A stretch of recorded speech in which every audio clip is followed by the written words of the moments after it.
All right, welcome back. This is Sports Zone on Joy Prime. My name is Fento Sahib Fento. Welcome to the show. Show is proudly brought to you by Soccer Bet, also by Piva Beverages. Have you tried this? The new Piva Viva, a.k.a. Peeves Vives. You should try it. Get one for your kids. Nourishing, absolutely amazing. Guinness also proud sponsors of the show. And Syntex Tank comes in multiple colors. No need to worry about having a boring black tank in your house. They can get you literally the kind of color you want to fit the kind of color your house is. So amazing stuff. The guys are here, Sitcho for Flavor Stream and Daniel Cranton. Guys, welcome to the show. Thank you very much. How you doing? Great. Did you have a good weekend? Yeah, I did have a good weekend. Yeah. Obviously celebrated. Join our friend, our brother. Yeah. Benjamin Oh, yeah. Asare. Big congrats to Benjamin and Getia. And of course, Rita, all of them. Yes, and in this space. Riri. Riri, yeah. Risky. Yeah. So It was a great wedding. Great wedding. Full of vibes. And Lovely. Kakalika. Yeah, so big congrats to them. Yeah. I'm so proud, man. I'm very proud. Why are you proud? Well, you know. Were you in between us or this? Nah, I was their father. I was their father. How are you their father? I was the head of the desk when the two of them worked together. So the owner of the job, what should he say? Grandfather. Oh, man. Then again, how are you? Oh, I had a super week. Yeah. Super weekend. Yeah. Yeah, we thank God. I know why you had a super weekend. Super. No need to ask why. I had I went to. You were busy on Saturday because after the wedding. Weddings. Yeah, you went. 4. It was 4. It was ridiculous, yeah. Charlie, shout outs to Sitcho and his fufu spot. Oh, you put the place there. I'm doing bro. Bro, we'll do it again. Hey, Charlie. No, we'll do it again. Fufu Next time we'll carry along. Hey, the fufu. Yeah. No, you had it. Yeah. Let's time you next time. Hey, what's the fufu? Charlie. All right. Anyway, so guys, I hope you had a great weekend. Thank you for joining us. Let's dive straight into it. We've got a lot to go through tonight on the show. First up, the Black Stars squad. Otto Addo has named his squad for the 2 friendly matches against Austria. Austria is on the 27th of March, and then on the 30th of March, you have the Germany game. That game is at Stuttgart, of course, and I think that's what it is. And anyway, so. Let's go through the squad then. Goalkeeper is 3. Lawrence Atizigi is in the squad. Benjamin Asare, Hearts of Oak, Joseph Annan, St. Patrick's Athletic. Those 3, no surprises there. The defenders, Patrick Pfeiffer. He makes this is his debut call-up. He made his switch before the 2022 World Cup. We never called him up until now. Derrick Luckassen is also getting his first call-up to the national team. He's a defender as well, plays for Paphos FC in Cyprus. He won the league 2 seasons ago. Derek Korn, remember his nationality switch became an issue, but he completed that and played in the 2 friendlies against Japan and Korea. He's back in the team. Jerome Opoku, Istanbul Basaksehir, is also in the team. Kelly Bianchi has been named as a defender. There's been a lot of people that would not like to see that. Kojo Pompepra is also in the squad, despite reports that he's injured. In fact, he got injured last weekend against OGC. In fact, against Rennes. They played at home against Rennes. They lost that game by 4-0. He pulled out injured in that particular game, but he's been included in the squad with the hope that by 27th March, he's back and fit. Jonas Agyei just made a move to VfL Wolfsburg. He's in the team too. Now, this is an interesting one. Marvin Senaya from Agyei. He's a right back. His inclusion in the Ghana squad has come 2 days after he was included in the Togo squad for 2 friendly matches against Guinea and Niger. So it'll be very interesting to see what happens. Alexander Djuku and Gideon Mensah completing the defense. Very light in midfield. Only 4 midfielders. Thomas Partey, Elisha Owusu, Ibrahim Sulemana makes a return to the team, and Kwesi Sibo. So all of them regular players. Ibrahim Sulemana had been out of the team for a bit. The forwards, quite a lot of them. Thomas Asante, Jordan Ayew, Prince Edu Kwabena, Christopher Bonsuba, Abdul Fattah Ishahaku, Inaki Williams makes a return. Anton Semenyo, Kamaldeen Sulemana. Daniel Agyei is another new player. He plays for Daniel's favorite team. Kokalispor. Koka. He's a striker as well. So no place for certain players. More so, the MLS-based Prince Owusu. He was called for the 2 friendly matches against Japan and Korea. He's not made a return to the team. So that's quite unfortunate. So clearly, Otto has seen enough and decided that he wouldn't be part of his plans, at least for the time being. But Prince Duku Abuna, who was also in that team, I think they've seen enough in him to bring him back. All right, so that's the squad. What do you think? Is there a player missing there that you think should have been there? And what are we doing with the sort of situations where the Marvin Senaya guy is also being included in the Togo squad? Now the player has to choose where he goes. Opon Pepra is injured at the moment. We've named him in the hope that he would be fit. What do you make of a very light midfield? Caleb Yonchi still featuring in defense. What's going to happen? What are the dynamics? So I'm going to take the thoughts of the guys. Sicho, I mean, there are several questions and several solutions that Otto Addo will be trying to find in these 2 friendly matches. What do you think they are based on the squad? What do you think he's trying to fix with the squad that he's named? What solutions is he looking at? Difficult to tell, but of course, he's brought in 4 new faces, players that we've not seen around the team before. But a large chunk of the team is still the same group of players that he's worked with. So it's very much the same team, and we are used to some of those players, even though some of them have not had a lot of game time with the Black Stars, like Thomas Brandon Asante, Opon Pepra and the likes. But we know them around the team. I think what Otto is going to do between now and when the World Cup starts is to find a team, find a chemistry, find a balance, find partnerships on the pitch, form partnerships on the pitch going into the World Cup. And we don't have too many opportunities to do that. I have a feeling 90% of this squad is going to be, or over 90% of this squad is going to be at the World Cup. So once we are going into these 2 games, he's going to try and build partnerships in this team. How the team is going to defend and how the team is going to score goals. Obviously, that's what football is all about. Keeping your opponent out or at bay and finding the back of the net. But yeah, the team has got its own limitations. And it's not necessarily an Otto problem. It's just maybe the group of players available at the top level for the Black Stars now. And you rightly mentioned it in your introduction of the squad, that we are very light in the middle of the park. We are very top-heavy. And at the back, the problems are that we seem not to have maybe some consistency because now Salis is not there, so it's going to be a new partner to Jiku, obviously. I think Gideon Mensah is going to keep his left back spot, but it looks like they are finding a solution to the right back. Surprising that Caleb Yuenchi was named as defender, but it doesn't count for much. Once you can easily just slot him into the middle of the park, which I think is his best position. And then we can try some of these players who have come in or can be playing on the right back there if they are proper fit, because the defense now needs to find some understanding, some form of partner, some form of chemistry, and it's going to be crucial for Otto Addo. The midfield partnership needs to start forming, and of course, the attacking balance also needs to be there. Curious ask is where Joseph Pencil is. Is he injured after the MLS season? He's injured. And maybe then that is why he's not there. I believe he has a hamstring injury. Right. That clarifies it. Yeah. But even more so that when you look at that squad, and the play they've called out to play out wide, for a player like Joseph Pencil, where is he going to fit? Even when he's fit, who's going to drop out of the squad? So it's still not necessarily a finished. And there's still Nyama to come. There's still Nyama to come, and in what form will he be? There's still Mohamed Kudus to come. In what form will he be in? Of course, Kudus, no matter the form, is going to be there. So yeah, some players will drop out. Few others that we know are regulars will still come around. So there's still some, fine-tuning to be done. Yeah. Okay. Two big games. You look at the squad that's been named.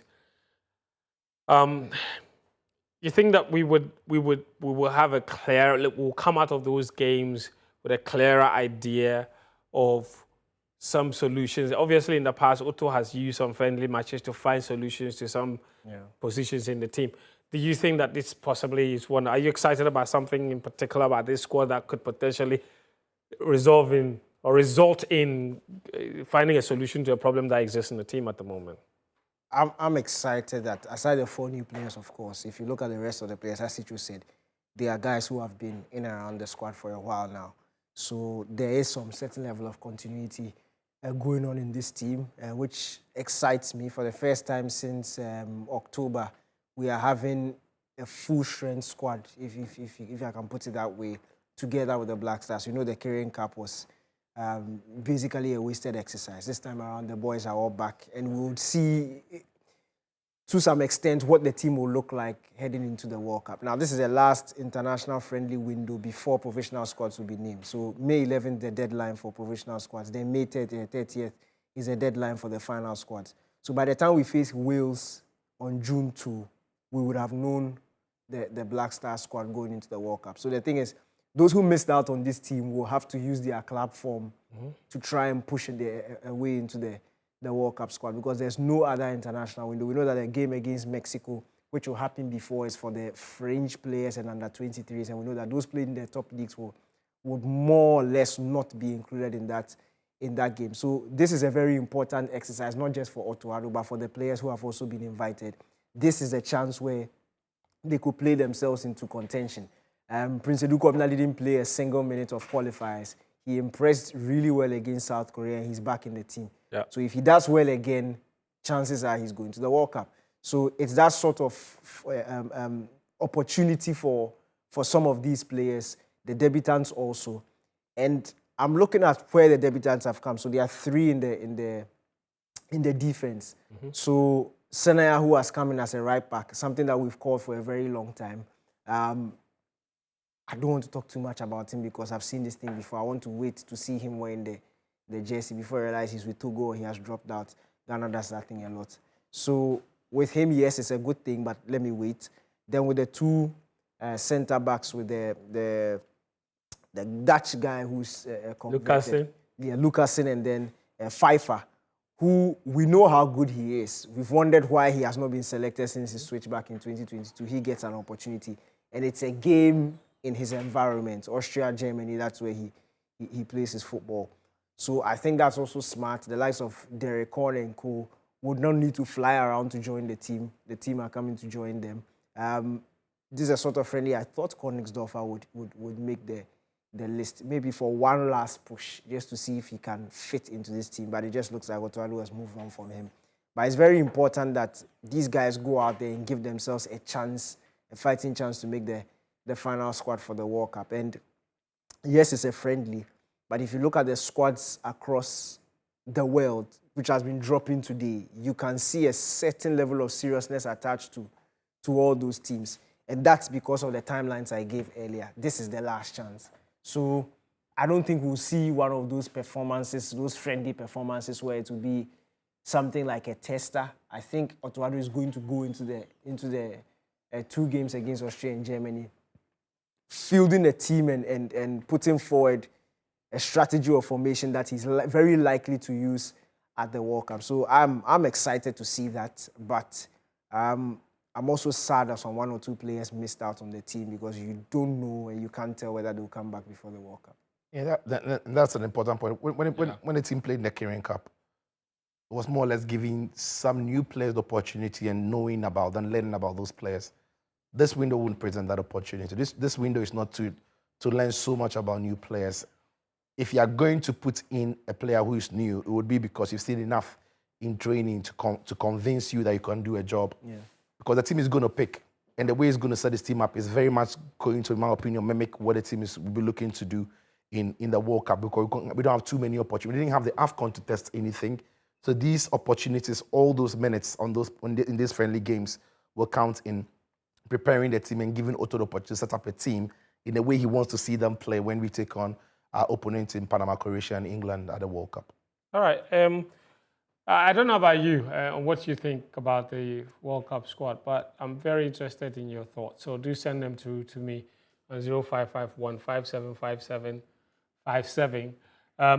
What are your highlights of this particular team? Do you have any disappointments? Is there any player you would have liked to see in the team? And which player are you looking forward to see more in those 2 friendly matches? Who do you want to see feature more in those friendly matches? We know that there are some players that are core members of this team but don't necessarily always play much.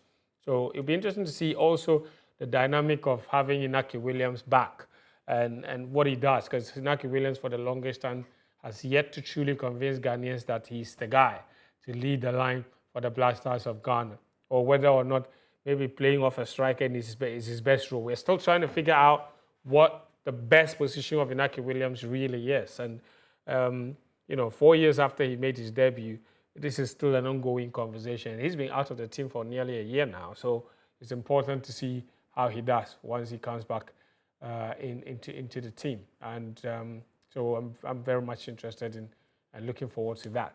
But Karim is here with Ghanaian players abroad.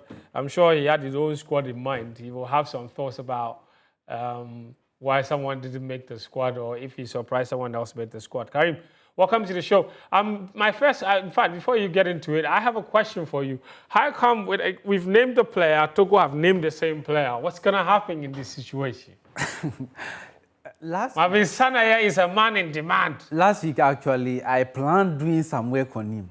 But when I went to check his profile, I saw, so let me just read out why I've not really gone all out for as in introduce him. For the first time, Otto Addo is ahead of you. Yes. Otto Addo. He wants to explain. So the issue is that when I went to his profile, this is what I saw. Senaya is the son of the retired Togolese footballer Yao Mauku Senaya.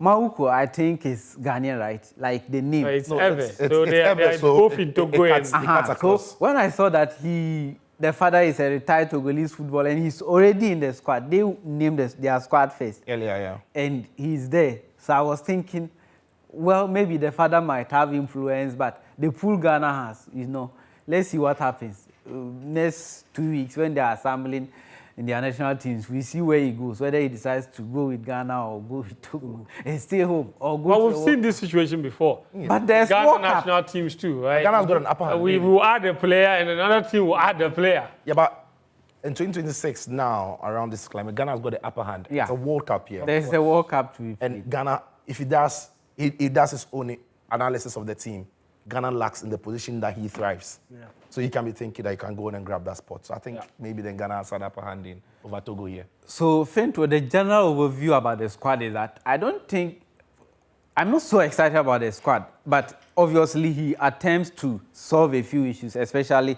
the right back position, which we have known that it's been an issue. That is why Kelly Birenchi is still being named as a defender. So the right back position is a problem. He has attempted to solve that by inviting Senaya. He plays for Agyei. He was born in France, was eligible to play for Ghana and Togo as well. That is where his father played for and retired. And he has been named in the Togo squad and the Ghana squad as well. Played about 21 games this season. Scored 1 goal for Agyei. He's in the same team with Elisha Owusu. Owusu is the captain of the team. Then Gideon Mensah. Maybe the two of them. They had a role to play. Yeah.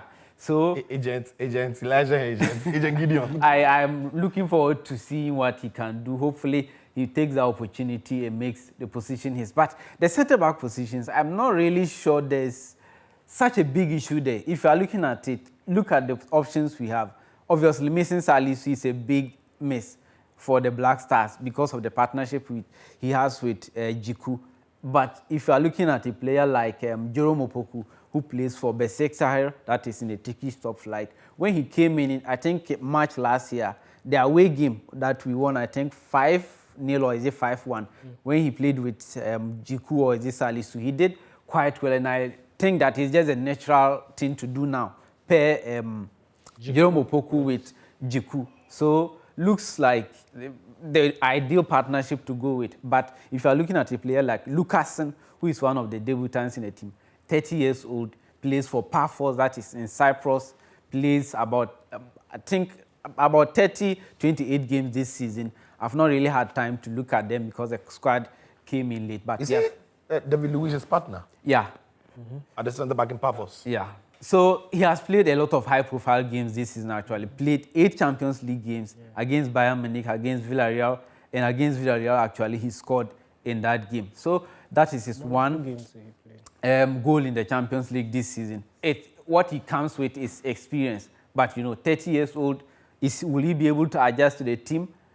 he has played for the Netherlands at youth level. What happened all that while he's not been called to the team? There were younger options, obviously, but him getting is just the experience that maybe Otto Addo is looking at. We saw that with this guy, Odoi, who ahead of the 2022 World Cup. And obviously, he fit in quite easily because of the experience he has. I have another question for you, Karim. Yeah. We know that Mumin has been back for a bit. What's happening there? I think that he's... Is he playing? No, he's not playing. So He's not even... It doesn't look like he's fully fit. No, he made a squad once. After that, I've not really seen him. Probably I had a think that setback. maybe there's a setback in his recovery. Yeah, so Shame. the other option is the player that was invited. I think the German guy, Patrick Pfeiffer. He's a regular in this team. The last time, I think, the last window, he was one of the players that I obviously think deserves a shout. He went on loan to the Swiss League, didn't quite work out. He went back to Darmstadt, a place he knows so well, and now he's thriving well for them, and he's gotten his first call-up. Hopefully, when he gets his opportunity, he makes the most of it. And the second issue is the midfield. We know, obviously, that the Black Stars, at this moment, we have an issue of having to progress the ball carriers in the team. One player that a lot of people have talked about is Augustin Boachi. I'm surprised he's not in the team, honestly. That's what the question I was like, why? I'm very surprised. It's a problem. We know that this team has a problem transitioning from the ball from the back line to the attackers, and usually in the midfield, we are looking at players that are going to partner Partey and how is he even who is going to partner. Those issues. Just before you go on, imagine this midfield. Take Thomas out of it. It's a serious problem. Why are you taking Thomas out of it? Thomas is very fragile. It's a realistic chance that Thomas might not even play the 2 games. Even Agyei doesn't play. We know that. Everyone manages him. He doesn't play not because he doesn't play not because of fitness. It's a coach's issue. But we know Thomas. No, I'm saying that you can't dismiss the fact that Thomas is fragile. Yes. No, but tournaments, I don't want to jinx it, but So obviously, I guess what you are trying to say is the midfield is so light that if you lose Partey to any... Bro, these 2 games, we could easily lose these 2 games by 10-0. Yeah. No, but to be fair, Augustin Boachi is not the answer for Partey's absence. No, he's not. But it offers something else. So that neither of those players so that's the issue. So right now, this team, so if we have to look for a ball progressor, who are we going to get in the midfield? And I'm thinking that it's going to be Sibo that will play as a DM. No, so then you move Partey forward. We'll push Irenchi to midfield and Senaya will play. Irenchi, Sibo, Partey.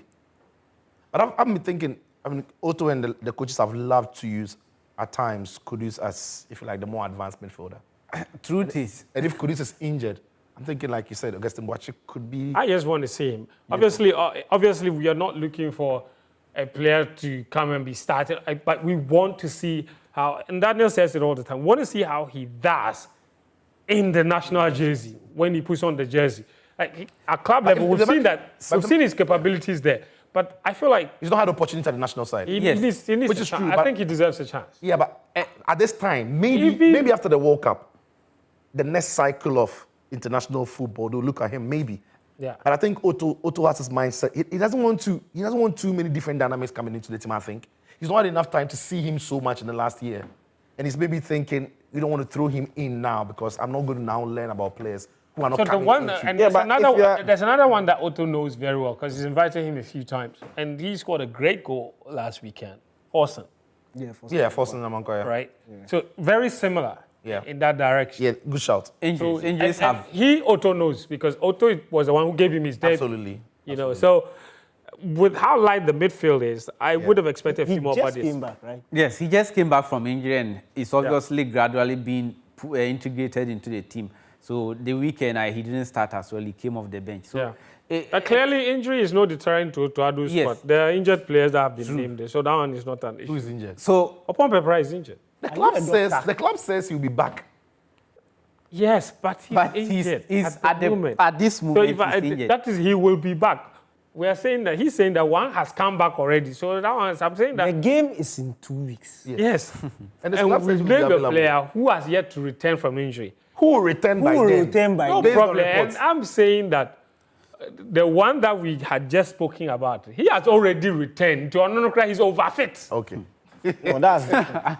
So the issue is that I'm actually surprised Augustine Boachi hasn't gotten a look in from Otto Addo. The thing is that last week, you can remember I mentioned that he's contributed to about 28% of his team's goals this season, scoring 7 goals, providing 7 assists, and scoring 6 goals. So it's like He's a proper all-round. footballer. You used to commentate on him. Absolutely. Came No, I straight saw from him. Wafo. Yeah, brilliant footballer.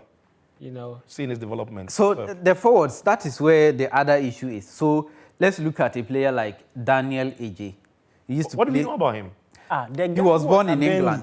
Yeah, he's Well, a UK Remember, boy. Burnley had some. Yeah. He never played. He never Yeah. played Always for on- Burnley. Went on loan to Leyton Orient, and that is in Right. League One. That is the third tier of the English football. Yeah. This summer, he moved from there. to Kokalespor. That is thank God for saving me. Okalipo. So the thing is that he moved to Kokalespor. No idea. And Kokus Daniel. so after about, I think, Kokus Daniel. 24 games, he has scored 4 goals. So he has never been in the Black Stars squad. If you trust to get him involved in the Black Stars at this crucial point, and obviously you know a player like what's the name? The boy that was invited for the Afinajan. If you know a player like him, he has scored just 4 goals this season in the Turkish top flight. Obviously, it's the top flight. But in the same country, there is Felix Afinajan, who is now like very much in the conversation. I think he has Coming to scored, good form. yeah, scored about 5 goals, most of them coming off the bench. But over the weekend, he started for them, put in a very decent shift. And now he has 5 goals in the Turkish second tier. And this guy, Daniel Agyei, is playing there. You know, you've worked with Afinajan before. Even recently, I think the Unity Cup games, Afinajan was in the squad. So if you want familiarity, what's the difference? Will you go for Afinajan or you go for someone who you've not really had? So that sort of work defeats with. those points about him not wanting too many Change. new faces. Yes. Yeah, but is his profile something? I mean, has anybody seen him? Is his profile something we lack in the team, considering That is the number 9. Now, I think he's looking for a striker. And this guy is a striker. Yes, so I'm saying we've got Jordan, who's going to be predominantly playing there. Which other Got strikers? Prince Edu Kwabena for Prince the big Edu top Kwabena as guy. the targets guy. Target man. So And I'm saying is Daniel Jay's profile something else that maybe Otto is considering. Because we know Afinajan's style. He's going to run down the channel. He's going to run around the defenders, right? And what is he going to offer aside what Jordan brings to the table and what Prince Kwabena brings as the targets man? In fact, I think Thomas Asante is a more effective Afina than. yes. Yes, so we've got Yes. in Afinajan we've got what Thomas Bernasante can offer. So I don't know what I actually Agyei's feel like we profile is have like. too many similar players that are not strikers, but They too many attack. forward players that are not strikers. Yeah. Yeah. So I feel like Inaki Williams, Semenyo, even Thomas Asante, they're similar in a lot of ways in that forward players, maybe off the shoulders of a striker, Yeah, not necessarily but not wide necessarily, players. yes, not wide, thank you, not wide players, Half spaces, but also not in and around centre forwards. second striker kind of thing. You understand that? With too many of those, That is just the issue you are hitting on. That arrowhead that the team will play around. And if you are looking for those, it's not like they are not there. They are. But it's just like the preference of the coach. Ragnar Ach. I've been talking about a player like him. And I think 2 weeks ago, you saw the kind of bicycle kick he scored. Ragnar He scored Ach. about 5 goals as well in the Bundesliga. But they pronounce the name Yeah, he scored 5 goals. If you want a striker that the game will revolve around, he's one of them. Thor Ragnarok. Yes, and he has a build up for it. Okay, and Karim. it's obviously, so this was the team I was bringing, It's but I'm not pointless sure. but I have one last thing on the squad that No, we but Jerry Free, I didn't really sideline him. That guy. Yeah, true. Obviously, this season. That's he- another, he also- there's a if one point there. striker- Jerry Free, Yeah, he has 5 goal contributions. also a this season. player Otto is familiar with. But there was no way he was going to make the squad. I didn't think he had a chance. Jerry. Yeah. Are you also, by the way, are you guys also surprised that Shimeru didn't make this squad? Oh, yeah, I'm not surprised. Really? Yeah, he's not a. It's not His reliable. thank you. His fitness record is very something. He's not You reliable. don't. If you take him to a competition, we saw the AFCON. Yeah. The AFCON. We relied Started- on him, but That was it. faded out. Go in jail after one game. So- as you say, you've got Thomas to think about, and then Majid. You You have to choose one. My last question on this, okay. We've got 3 goalkeepers. We know the goalkeeping situation has been widely discussed. What do you think will be the ideal situation in these friendly matches with the 3 goalkeepers we have? If you're Otto Addo, like, what are you doing? I start Benjamin Asare in the 2 games because we know he's going to start at the World Cup. So start him in the 2 games. Straightforward. Yeah. What would you do? Yeah. I earlier spoke about building partnerships and forming chemistry at the back because we've got some new faces coming through. Benjamin Asare, whoever your goalkeeper is going to be the one. We know Otto, up till now, considers Benjamin as his number 1. If that doesn't change ahead of the Austria and Germany game, stick with your number 1. Let him go through those games. Test him enough. Get him around those defenders enough. We'll Like I finally said- have our answer. Yeah, like I said, Our answers these are not about the games- quality shots. Oh, that's for that one. The guy saved the penalty against. I don't know which one again that you It want. was a poor penalty. Everything against him is poor. So as for him, Everything will be poor. everything will be poor. You face Germany. You face Germany. And Germany poor will shot. not, then they'll say he's not tested. Multimatter will play a poor shot. You say he's not tested. Austria too won't play the shot on target. You say he wasn't tested. Until Hurricane strikes the ball over the bar. Then you say hey, that one too. But my point is, Otto needs to stick. These 2 games, Otto, every player who's in the squad, who Otto is going to count on, Yeah. these players need a lot of minutes in these friendly games. Interesting. All right. What about you guys? What would you do? I'm interested in your thoughts. Karim, thank you very much. That was nice. Your messages are welcome on 0551575757. We'll take a short break. When we come back, we'll take you around the globe because there's quite a lot to get through as far as the Premier League action is concerned. Do stay with us. We'll be right back. All right, welcome back. This is Sports Zone on Joy Prime. Your messages are here. Let me read a couple of them before we switch our attention to what's happening in England. Hello, guys. Good evening. Chelsea and Hearts of Lions just ruined my weekend. I just hope that it's not this week. I'm Aaron from Kwando in the Volta region. Apologies for that. Lions got kicked out of the FA Cup. Guys, how I wish Jaden Agyei has switched his nationality to Ghana. I hope GFA track him. Okay. Ramsey Tamale says, good evening, guys. Great show as always. This squad honestly looks really good, especially without the landlord. But how far with Odoi and Nketiah? Stop thinking about those 2. They're not going to come. I can tell you that. Joseph Mbandi says, good evening, Fenton crew. It's a beautiful Monday here again. Hala Madrid. Greetings to all our fans. We don't give to City at Etihad tomorrow and then we return. Okay.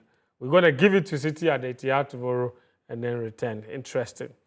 Francis in Oshu says, good evening. The Senaya guy story made me remember the last time Otto called Diomande for some matches when Cote d'Ivoire Otto called him as well. And he ended up playing for the Ivory Coast. Let's see what happens in this situation. For my darling club, Chelsea, I have nothing to tell them, especially Rosemary. Rosinian is not Rosemary.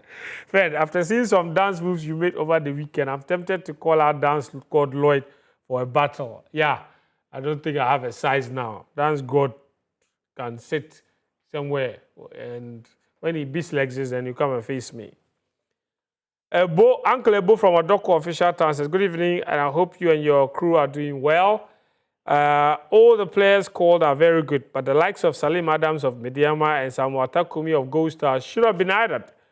Wish Hearts of Folk all the best in their upcoming league match. All right. Guys, let's take it to England because, like I said, we have a lot to go through, so I don't want to waste too much time. But I'll still read some of the messages. There's more of them here.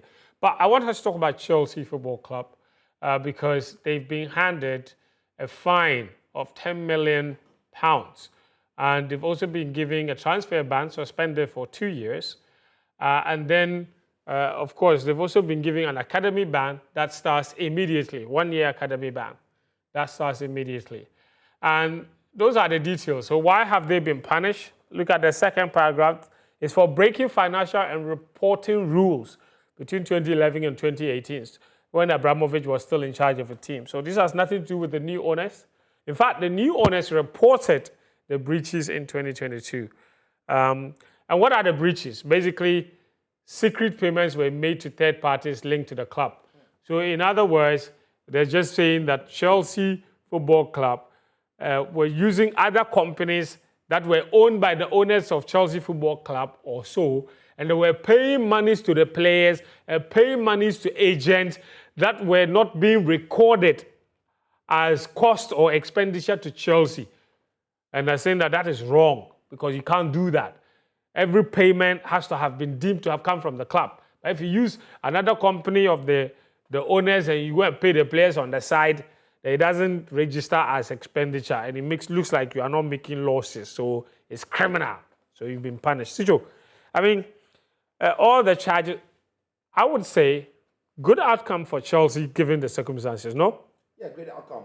And the fact that, as you said, the new owners actually did, if you like, report the inconsistencies in the accounting. So it softened the blow. But it was still, you know, if you like, Chelsea not declaring that, so they had to go through the punishment by softening. That's why they've had the suspension, the two-year suspension, which means they can still sign their players. Everything is going to run as smoothly. But in those 2 years, if Chelsea don't default on the same principles again, then nothing really happens. If they do, then those bans will kick into effect. What they've been punished for now is to sign, you know, young academy players. But again, they can even sign young academy players from other parts of the world. But in certain jurisdictions, they can't sign them. And they've also been fined quite heavily, you know, for that. So it's not a devastating blow to the club. I think the club is still going to be fine. But yeah, the law had to work and the ethics had to work. Interesting. Derrick, is there anything else to add to this? Yeah, between 2011 and 2018. And it took new owners coming in to detect it and report it in 2022. So UEFA, what were they doing? Premier League, what were they doing? Right. Just basically tells me that it's not only Chelsea. Fair point. There could be a number of clubs who've Nobody has choked yet. Nobody has choked yet. And the authorities have not found out. And they probably would never find out. They're just incompetent. Yeah. They're just complex. It's tough. It's complex. I think they're trusting the people to just be honest and do the right thing. Yeah, that's what football was built but on. See, when they're hiding they can't find out. It's very telling because if you go back to the transfers that were named, yeah. So the Ramirez transfer, the Eden Hazard transfer, the David Luiz transfer, these are big players who came in and made a huge impact. Now, we don't know if some of those payments were incentives to get the players to come in. Absolutely. Because for Hazard, Man U were involved. I think Man United, Chelsea, and another English club were involved. And then last minute, Hazard chooses Chelsea. The Willian thing. Yeah. He was literally going to Tottenham Hotspur. And then last minute, he joins Chelsea. So when you look back at some of these transfers and this thing that has come out, things happen. So Chelsea are really lucky that they reported themselves because that's the only reason why they avoided a points deduction and an even heftier ban. But it's very serious. I mean, the truth is that if you represent Daniel and is a player and Daniel is negotiating with another club, Chelsea comes into the picture, Abramovich picks the phone and says, you get me Daniel, I would pay you 10 million. Yeah. Obviously, in terms of transfers, legally, you're not even allowed to pay an agent that much. In fact, the agent is not even entitled to that much per the transfer. But the agents, and you see, the agents are not subject to the same scrutiny as even the players. Yeah. So the agent hears 10 million, he tells the player.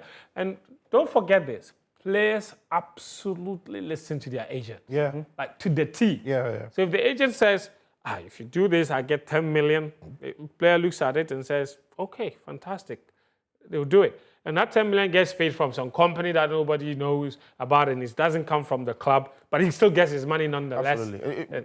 Even when Roberto Mancini was at City, the rumors that his salary was actually, if you like, double what the club had declared because there was another company in Abu Dhabi paying him something else from a different source when City had recorded an amount of money they were paying him. So It happens. things Like happen. it happens in football a lot, and I'm afraid 115 charges. the regulators don't have necessarily the infrastructure and the personnel to comb through all these clubs and find these details, and that is why sometimes when they find these clubs, they use them as scapegoats and try to punish them heavily. We are still waiting for 615 charges to clear and hear what the findings are going to be. And those fines for Chelsea came today, just to make matters worse, because they came a day after another terrible defeat, this time at home to Newcastle United. This is how it all went down.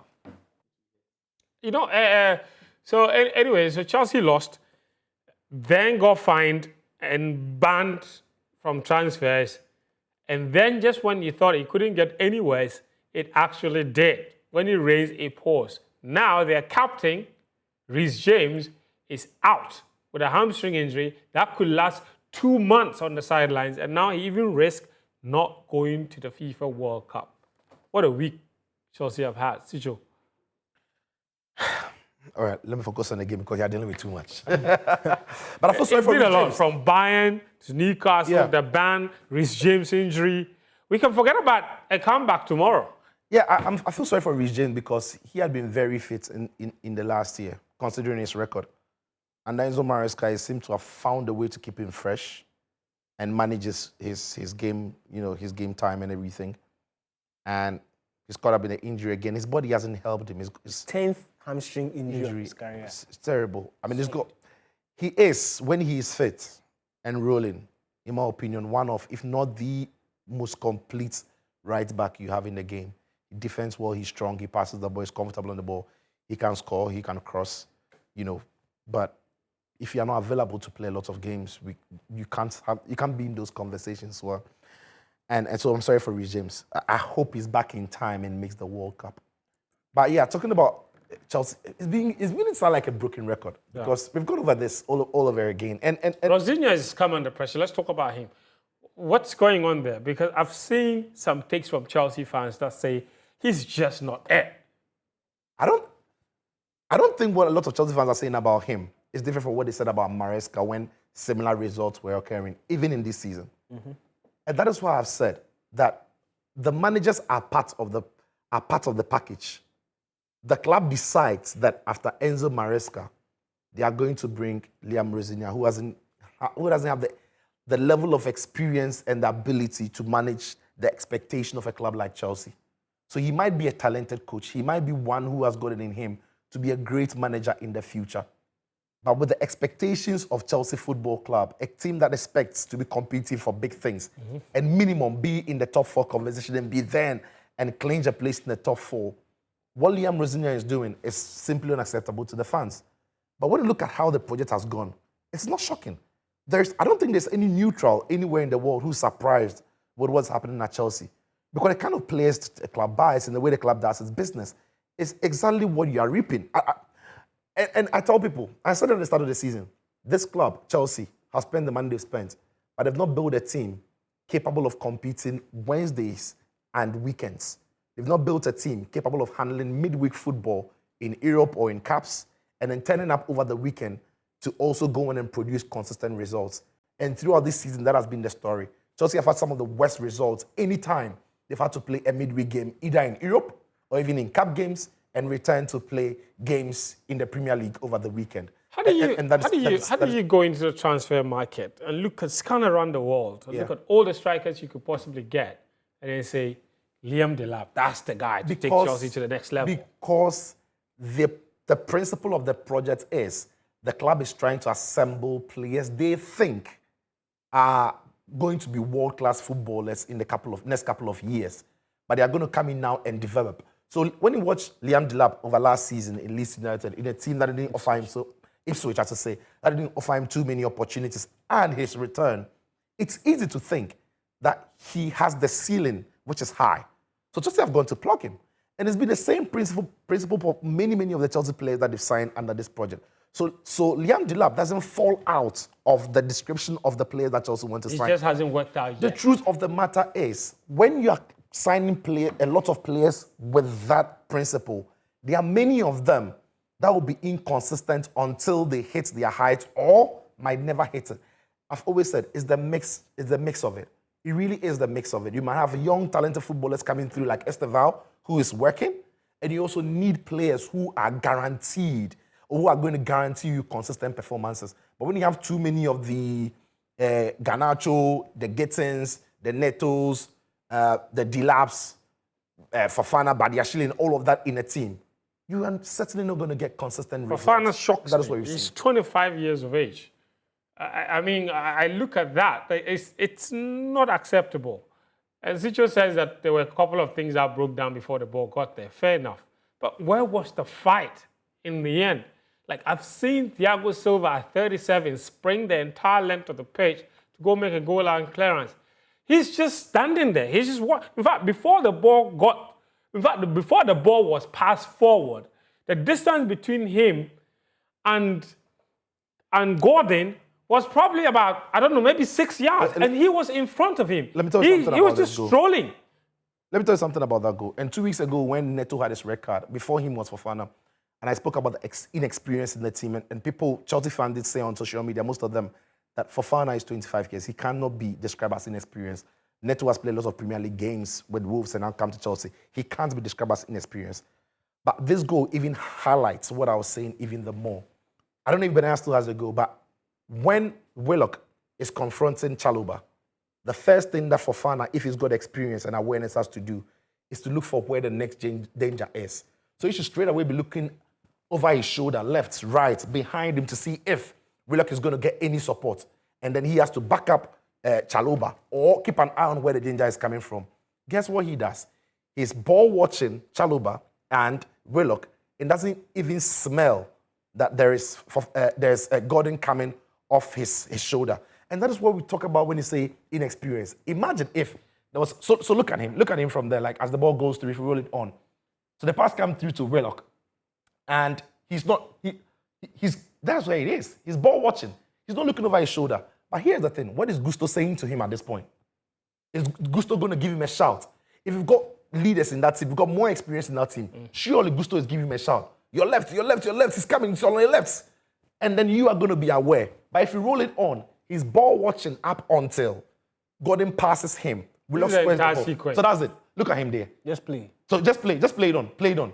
Look. So he's watching the ball, play it on, keep it going. He's watching the ball until Gordon passes. Nobody's giving him a shout, and he himself is not aware. So when you speak about experience, it's not necessarily the age, it's the number of times you've been able to deal with some of these situations in your career. And if you've got a more experienced head around you, he's going to make you aware. Gusto should have been calling him and giving him that shout. Nobody does that. All right, let's go and talk about Manchester United then.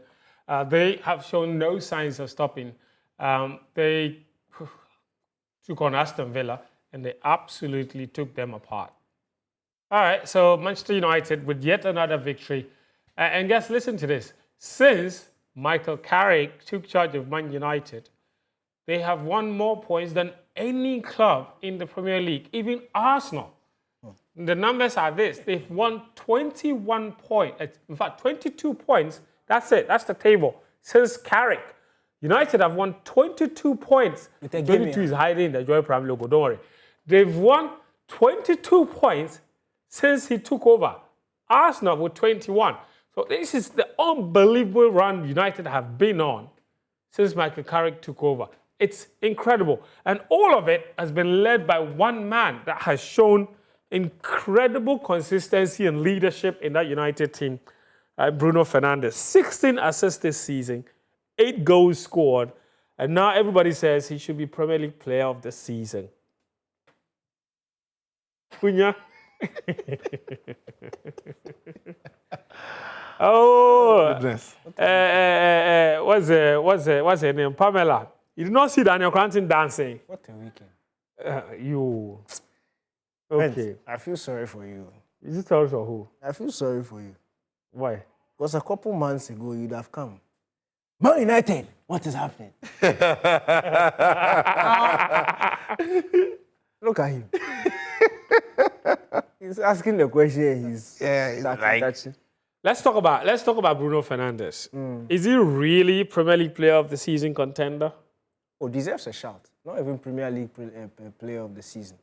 It's a World Cup year. I'm very happy it's a World Cup year. What he's doing in the league, good shout. Look, He started the season playing out of position. He was playing a central midfield position, a position that is not suited to him. And even at the point where Amorim was leaving, he had still topped assists, he had still topped chances created, he had still topped big chances created. Then Carey comes in. So the point is, once he's on the pitch, even if he's goalkeeper, he'll create chance. Once he's on the pitch, it doesn't matter where you put him, he'll be very effective. And that's a different type of footballer. And last time I was making the argument, we need to reach the place where the best player in the season is not the best player from the winning team. The best player of the season is a player who has stood head and shoulders above everybody. That's a fair. So, per what Bruno is doing, when it comes to his job description as a midfielder, as a creative midfielder, he's stopping chances, he's stopping assists, he's stopping big chances created. He's doing his job. And he's doing it way better than any of his peers. In fact, the whole Europe, he's doing it better than almost everybody. So, why not? Why can't he be given a shout to win Premier League Player of the Year? He's not my ideal candidate. Who's your ideal candidate? Gabriel Magalhaes. Magalhaes. Yeah. Gabriel Magalhaes should win player. He's had a good season. He's had a really good season. But I think Hasn't been Arsenal's best player of the season so far? There was Rice at a point. No, I think Rice is also really think good Arsenal's in terms of best player. consistency. I feel like You know what Rice Arsenal's best player is? Rice has plateaued a bit. I think it's their right back, Timber. I'm surprised even Arsenal fans. I think Gabriel has been consistent over the last 2 seasons into this one. So it dovetails, the era from 2 seasons ago dovetails into it. Yeah. Rice has been brilliant since he came to Arsenal. So all of that has been carried through to this point. Look at the comparison between those two. Rice and... there's no comparison. Bruno So Fernandes. what I'm saying is... And Declan Rice's 4 goals. You see Declan Rice's 5 assists. None has come from open play or corners. It doesn't matter. Which is fine, but No, I didn't say it's a problem. I'm just pointing out the He's a very good number of fanatic. assists. Yes, the good set piece taker. So for me, I think in Arsenal, the most consistent player for me this season has got to be Timber. But yeah, Timber, Rice, Gabriel Magalhaes. Even people say Raya. up until when he made his debut against Chelsea, Piero Hincapié. Yeah. Another solid, sweet, fantastic footballer. But if you have to put a player right up, Daniel says if he has to put a player right up next to Bruno Fernandes for contender Gabriel. of player of the season, it would be Gabriel Magalhaes for him. Yeah. Who would it be for you across the entire league? Yeah, like I said, I think... But by the way, is Bruno your first candidate as well? No, it's one of. I don't think it's... I don't have a first because it's close. Really? It really is. So I think Gabriel deserves a shout. Timber deserves a shout. I'm not picking Declan Rice. I know people have picked him for a lot of reasons. I think it's been very good this season. But I think that the performance from last season is what has people have carried into this season. But this season, not for me. I think Timber and Gabriel. And I'll also look across Manchester and think Antoine Semenyo deserves an incredible shout for what he's done with Bournemouth and is going to carry. Look, without him, City have got no title chase. Yeah. Because Erling Haaland has tailed off. He's just tailed off. After November, he scored 3 goals in the Premier League. And Semenyo has come in as the reason why City had been in the title chase or are still in the title chase. So I think Antoine Semenyo, Gabriel, Timber, and then Bruno Fernandes for sure. Igor Thiago. Thiago as well deserves a massive shout. Thiago too. I feel like if you go across to Liverpool as Szoboszlai. Yeah. I think he's had a season to remember. That's a good shot. That really is a good shot. So let's not forget him as well. True. He's had a really good season.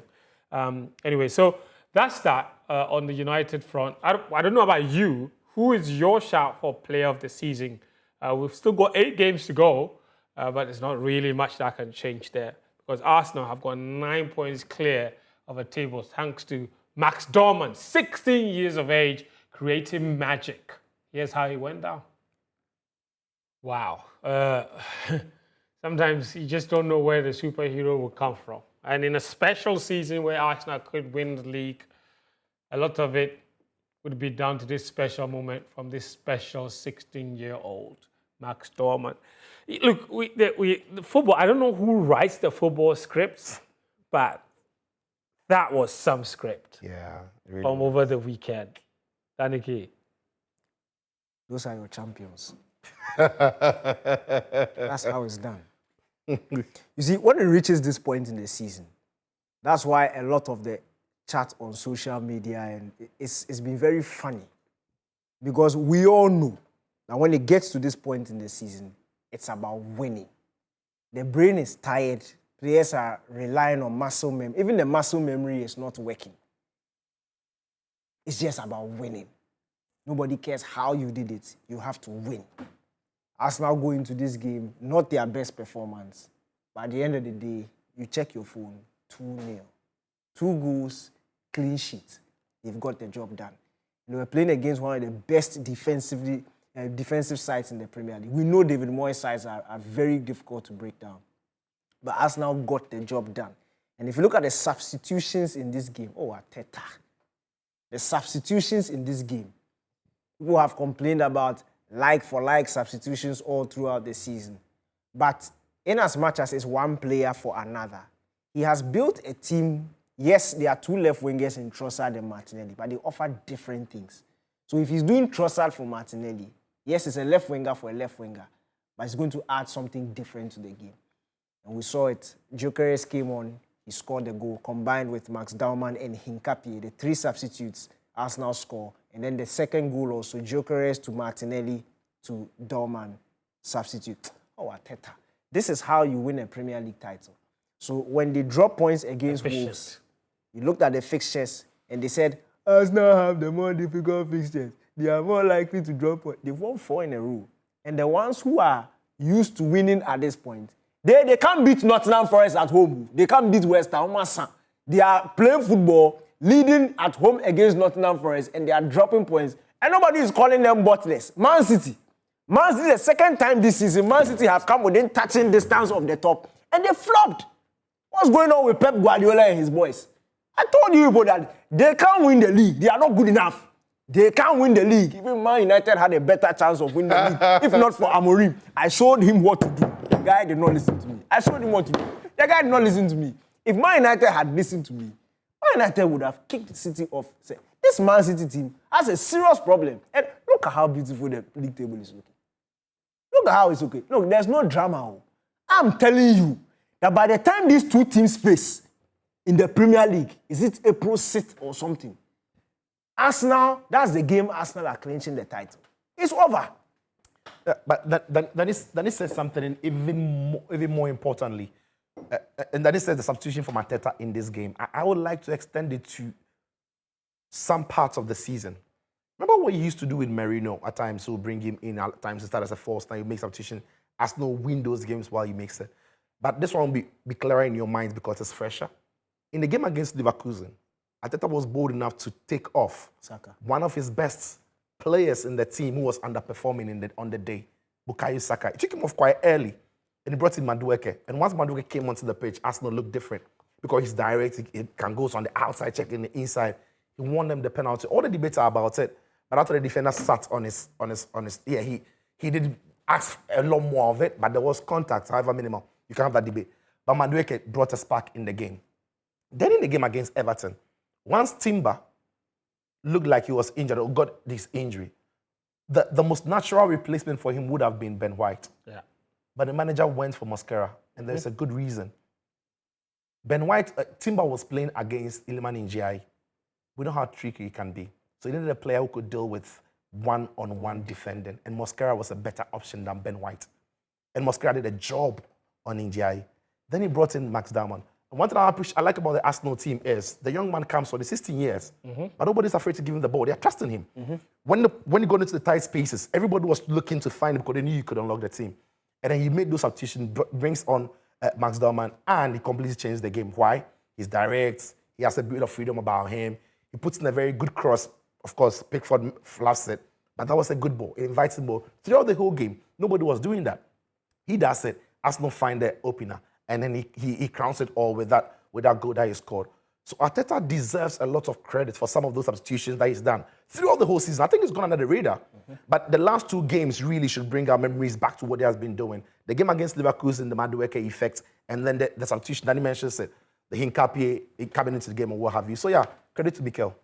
Anyway, so that was how that went down. Manchester City, obviously, after this game, they went and they drew 1-1 with West Ham United. There's really no point in showing you that. Yeah, but you know a very interesting thing about that Man City game? Man City had 15 corners in that game. They converted 0. Arsenal would have scored at least West one. Ham got 1 corner in that game, and they scored 1. City have averaged the 3rd highest corners per game, but they don't learn how to score corners because social media say corner is not a goal. So that's why they are where they are. If they had followed Social Arteta, media has not said corner is not good. They said they don't like corner. they said they don't like it. No, they said they don't like he's- wrestling. So he's playing. Thank you. Man United has played lots of... the I don't know reason- what's going on. They said they don't like wrestling. The reason social media doesn't like corner is that Yeah, there are wrestling. some people Yeah, when they wrestling. corner, they will start wrestling. They'll hold you. Because they go to the gym. So go to the gym, and when you get corner, learn how to hold people and score. 15 corners, 0 goals. West Ham, 1 corner. Mavropanos, he did inside. Thank you. And I think the the psychological effects of Arsenal's victory did play a part in the way City played. Yeah, it's possible. It was so deflating. and they because- scored a fake goal. Yeah, City would... It's a fake goal. Oh, Macha. City would have been thinking Like, about what the heck? Everton. Like Everton are holding them. And then Gyökeres scores, Dowman scores, and the City are playing their game. It could have been so deflating.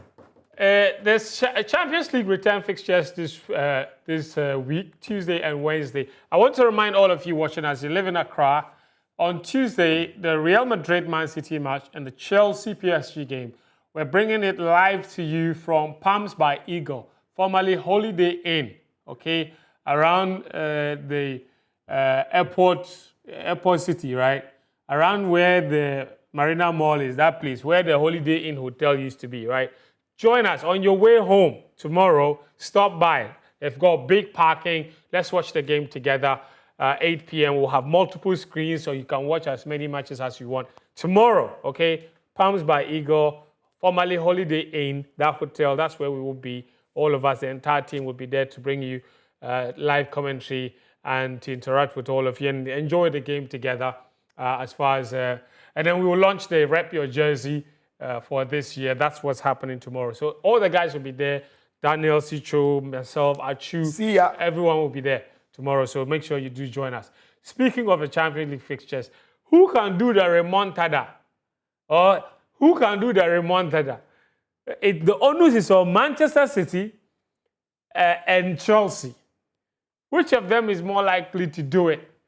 Well, Tuesday is where all of the action will be. Switch off and Philip stream. The way Chelsea are playing, I don't see it. I honestly don't. PSG haven't been great, but Chelsea are not good, so I don't see him. I also do not think that City have gotten in them to beat Real Madrid. So yeah, I think Chelsea is going to be the end of the road for City and Chelsea. what about the Wednesday games? I think Liverpool will go through. Okay. I know we didn't speak about Liverpool during the Premier League, but I'm surprised that Slot took off the young man, Ngomoa. Because he was brilliant in the game against Spurs, and as soon as he took him off, Yeah. Liverpool lost everything in attack, lost every threat, and again, they considered late. I think you should really consider starting this young man in this game against Galatasaray. But I think Liverpool will go through. DK, what do you think? Chelsea have to score... None of the above. None of the above. None of them are making any comeback. Let's move on. And to Tottenham Hotspur, they will lose, but Kinski should not start. Save Kinski.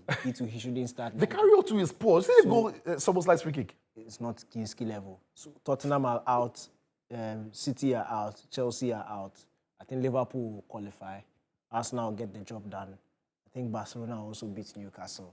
And then see. But if Arsenal are going to win, though, they have to be significant improvement on the game they played against Leverkusen in Germany and what we saw against Everton over the weekend. Arsenal did win over the weekend, but they were not good.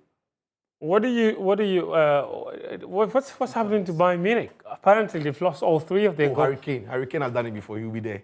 No, that's not. I'm not they going are to talk about leading the goals. They have a 6-1. 6-1 lead. I'm talking about the injury crisis. I'm saying the goalkeepers. Yeah, but they'll be back. Yeah. I'm saying the goalkeepers are in there. I said Harry Kane is Over down. Yeah, he's done before. Yeah. And I don't know if Nico Jackson will be there. Did you see his red card over the weekend? Typical Nico Jackson. Anyway.